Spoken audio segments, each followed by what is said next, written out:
first question from Jeremy's Epic Reads. Okay. From Jeremy's Epic Reads and Life with Lil. Both of them are asking if it's going to be available in paperback or only ebook. My book will be available in ebook and paperback. So a question from Infinite Discourse. Do you have any writing advice books that you read or anything in particular that kept you motivated aside from the work itself? So as far as writing advice books, I've never really enjoyed the kind of writing book that teaches you how to write a story because I find that they tend to be very formulaic. However, I do love craft writing books. Books that talk about the literal craft of writing, like how you formulate paragraphs, short, small sentences, how to be more punchy, using verbs and nouns versus adjectives. So first, I got this one when I was in university. It's called Understanding Style, Practical Ways to Improve Your Writing by Joe Glaser. And it's actually not about fiction writing. It's literally just about style. And then getting the words right. I actually absolutely love this book. I got it because when I was revising, I wanted to learn how to make my story tighter, the words. You know, the story's there, all the character motivations and this and that. It's all there, but what gives story life to me and what could take it from meh, you know, to like, wow, that was amazing, to someone who is already predisposed to like my kind of story is the way that it is delivered, the writing style, you know?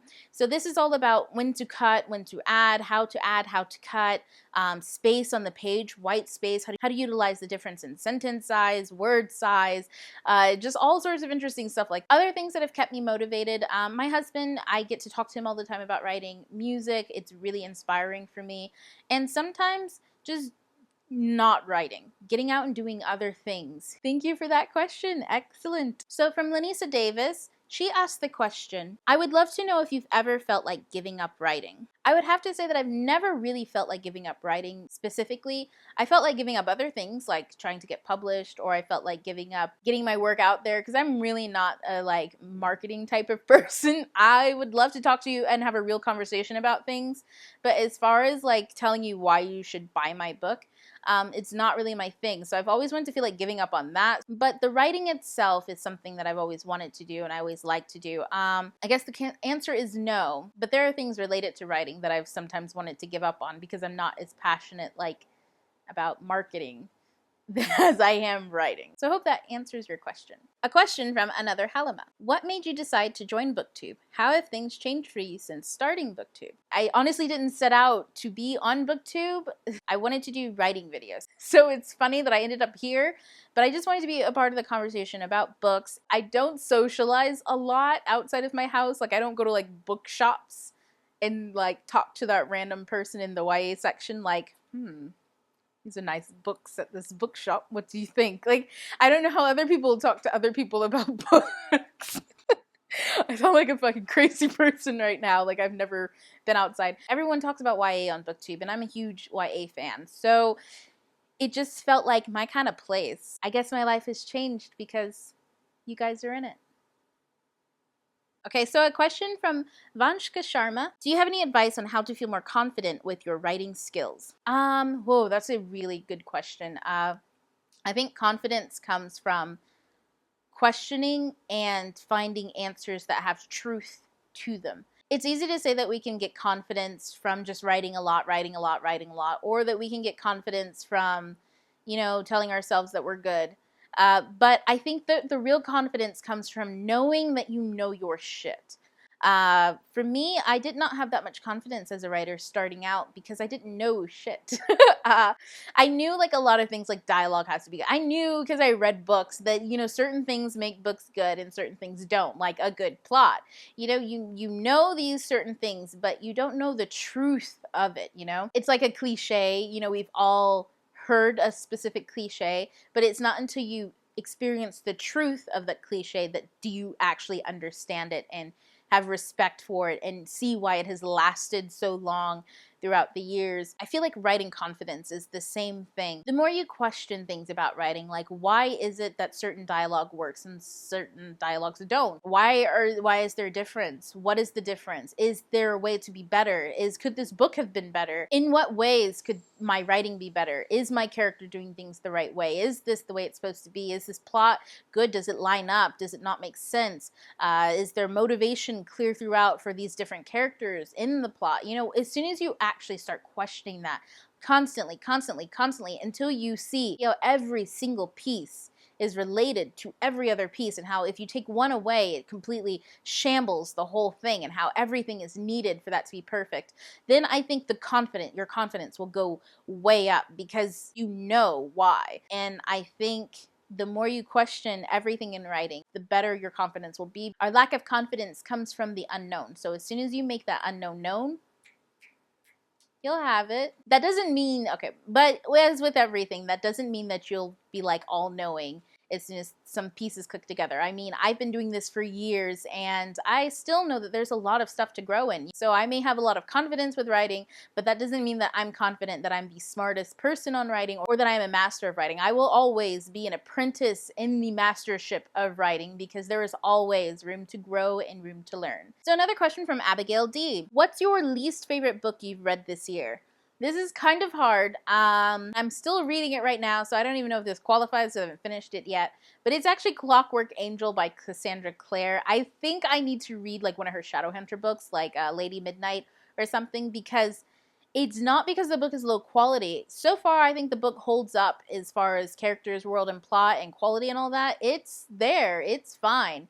It's a gothic novel, and I don't know why I didn't realize this or know it. I should have known it from looking at the cover. It's all gray and shit, and it's set in London in the Victorian era, and I should have known because it's about the paranormal. I am not a huge fan of gothic novels. The giant gray cloud that's always hovering over, like Eeyore is on your shoulder every time you read it. It makes me so numb inside, and I'm unable to connect with the characters, and I'm unable to do anything. So it's not on the fault of Cassandra Clare as of yet, because I haven't finished reading it. So I mean, it could all fall apart on like the next page. I don't know.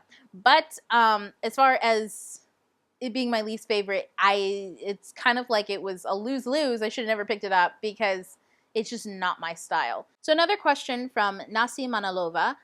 How could we build our story if we have a lot of separate scenes in mind, but a lot of missing links between them? How do we stick them together to make a whole? So this is a very, very, very, very good question.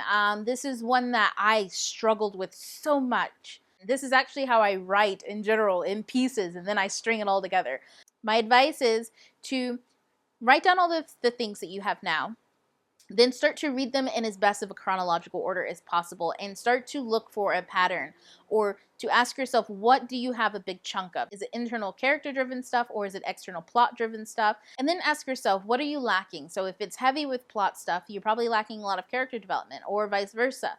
And then start asking why. Look at your characters. Always, always, always look to your characters, and they will tell you what is missing in the plot and what is missing in the world. I like to do inspirational stuff, like look at movies, TVs, listen to music, read other books, because sometimes when I'm doing that, my mind, because I've been questioning for so long, is really still working on that question, and something that I'm doing other than writing will trigger a realization, and sometimes it's like boom, boom, boom, boom, boom, boom, boom, chain reaction.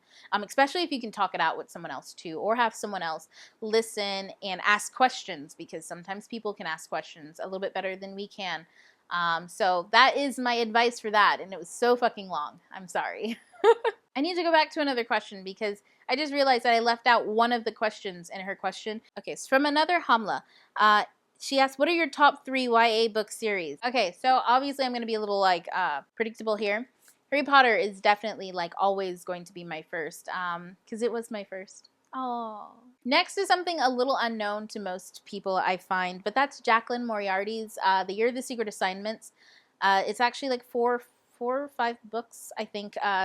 Feeling Sorry for Celia, The Year of the Secret Assignments, The Life and Murder of Bindi McKenzie, and The Ghost of Ashbury High, which is written like a gothic novel, but it's so like sardonic and funny that it doesn't feel gothic. So it's funny enough. If I have to read a gothic novel, it has to be like mockery or making fun of the gothic thing, because if it's just like straight up serious. And they're all funny, they're all hilarious, but they deal with like real life issues, depression sometimes, death, sometimes feeling like you're not worthy of something, or in some books, domestic violence. It deals with a lot of stuff, and it's so beautifully done. If you guys have never picked up anything by Jacqueline Moriarty, I would really suggest this series. It's contemporary, and it is like a breath of fresh air. And this one is fairly recent, The Six of Crows by Leigh Bardugo. I really enjoyed this book a lot, and it's become one of my favorites because You guys probably don't know, but I am obsessed with Firefly. I love Firefly. Firefly. That's not how the song goes. I just made that shit up. But this book reminds me a lot of that like crew camaraderie kind of thing, except for, you know, it's like they're all Jane. They're all fucked up people in this book. And I love moral ambiguity. I love situations in which people are like less than do-gooders. I don't know what it is about me and corrupt people. I don't like them in my normal life, but I love them in books. I just loved her writing style and the world and the characters. So it's becoming one of my favorite series. Yay! So from Kaiti Long, I wanted to know if you had a video exploring what makes a good YA novel. Also, do you have any recommendations for good YA that's not just popular for hype, but also quality? One, I would say, so as far as do I have videos that talk about what makes a good YA novel, I will make a video that's more summative of everything that I talk about. To be honest, writing a YA novel is no different from writing any other novel. It's just your main character so happens to be a teen. It's obviously that my opinion is when you write a book, it should be very character focused. And the more you focus on the character, the more you understand the world and the plot. It doesn't necessarily mean that it's like an internal character driven story necessarily, but that when you understand character, you understand everything else. So I can make a video that's a bit more summative, I guess, is that the word I'm looking for, of everything that I talk about in my other writing videos and focus it more on YA. So yeah, I'll just do that because I don't have a writing idea for this week anyways. So for your next question, to be completely honest, only the stuff that I've done in my videos so far, because I only started focusing on that when I started this video series of the YA hype book breakdown and YA hype book review. So I can't really vouch for anything that I read before that because I didn't focus on it. But the list of recommendations will be growing. So a question from Just My Thoughts. 1. How would you advise us, your viewers, to determine the authenticity of plot, characters, and world and story? By this I mean I'm trying to do it, but I'm still not certain that I'm actually considering the authenticity of the plot, characters, and world as opposed to being subjective in how I feel about the plot, characters, and world. I hope you understand what I mean. Like, how do I recognize an authentic plot or character or world from an inauthentic one? Okay, so this is actually like a really hard question, but one I'm really glad you brought up because I do just talk about it, but I never talk about how to do it. So first, I have to be honest, I spent a lot of time thinking about the human condition. That's the real work of the story writing outside of crafting, you know, like words on a page. So the easy answer is to first ask yourself, is it believable? Now this is especially hard to do when you dislike a plot, dislike a character, dislike a writing style, because your first answer is no, because I don't believe it. But take away the dislike for a moment and ask yourself, why do you dislike it? Like with Cassandra Clare, I told you I whittled it down to the fact that it's a gothic novel. But now let me take off that lens and ask, so Tessa did this, and she did this, and she did this. Are those believable of her character? Her actions are still very believable as to what she would do. Not necessarily believable like, yeah, I could see it happen and I would do that, but believable to what she would do. So she is proving to be authentic in her actions. If I question a specific instance in the plot, can I find a different way around it? So to answer your question, the way you do this is by questioning it. And if you can find an answer, then it's fine. If you can't find an answer, then it's not okay. But you also have to be honest. If you hate a book and you're questioning it just to be mad at it, then you're never going to find out whether it's quality or not. But if you're questioning it to find out why other people enjoy it, then you might be able to find that answer, especially if you look at reviews. Sometimes I like to look at negative reviews about a book to see if someone is having a quality problem versus a subjective problem. And sometimes that helps me hone in and separate my own personal feelings because now I'm talking about someone else's personal feelings. Or I think about recommending it. If I'm going to recommend this book to someone who would enjoy it, and who wouldn't enjoy it. That's very subjective, so it helps me to separate the subjectivity from the quality. It's very difficult, it's very minute, and I think I might do a whole video on this because, wow, that's a lot of information that I, like, packed in there, and I still feel like I only touched the iceberg there. So let's move on to question number 2, and I'm going to put a pin in that for another time. Okay, so question number 2 is, do you have a Goodreads account, and why or why not? I do have a Goodreads account, and I had it because I started a long time ago when Goodreads like first came out. I enjoyed being able to like look at reviews or being able to catalog the books that I had and what I had read and what I needed to read, like, you know, every other Goodreads user. Why I still use it today is because it's fun for me to write my notes while I'm reading a book with Goodreads, because it just catalogs it. I don't have to keep that shit on my phone or use like paper and stuff like that, so it's really fun. Plus, it's fun to read other people's reactions and stuff like that about a book. And it's just another community. So I think that's why I still keep it around, even though I don't use it as much as I used to. And the last question, you guys are probably like, damn, bitch, you've been talking for forever. Thank God.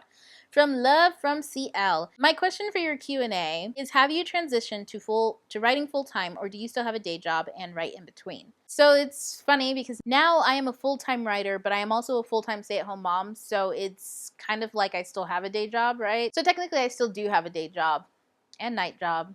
This job is 24 hours, folks. Don't kid yourself. If you want kids, think about it hard and long, because you do not clock off of this. But to answer your question, for 3 years, I wrote and had a full-time job. And I did a lot of developmental editing and revision and stuff like that during those time periods in my life. So I was fortunate to have a lot of time to write. But then I also did have a kid during writing, and I had a full-time job, and I wrote on the side, and I'm a full-time mom. So it's busy all the time. So I hope that answers your question. This Q&A has been so long, and I've been talking so much that I kind of forgot to stop talking. So guys, don't forget to subscribe. Don't forget to check out the giveaway video and get in on the prizes, yo. Get in on it, get in on it, get in on it. And I will see you guys. Okay, TTYL, ta-ta for now. Bye.